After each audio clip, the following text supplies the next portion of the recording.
நகரமன்ற செயலாளர் அண்ணன் எஸ் பி பக்கீல்சாமி தலைமையிலே இந்த வாக்கு நிகழ்ச்சி ஊண்டிக்க கலைவாணன் அண்ணன் வாக்கு நிகழ்ச்சி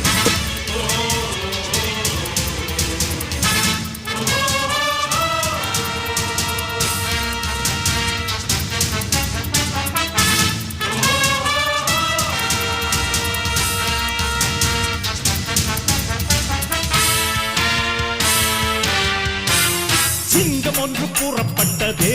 அதுக்கு நல்ல காலம் நேரம் கூறும் உண்மை சிங்கம் ஒன்று கூறப்பட்டதே உன்னோடு ரத்தம் சிந்த உண்மை உள்ள கூட்டம் உண்டு உன்னோடு ரத்தம் சிந்த உண்மை உள்ள கூட்டம் உண்டு ரெண்டில் ஒன்று பார்க்கும் வரைக்கும் ஆட ரெண்டு கண்ணில் இல்லை உறக்கம் சபதம் செய்து சிங்கம் ஒன்று கூறப்பட்டதே அதுக்கு நல்ல காலம் நேரம் உண்மை சிங்கம் ஒன்று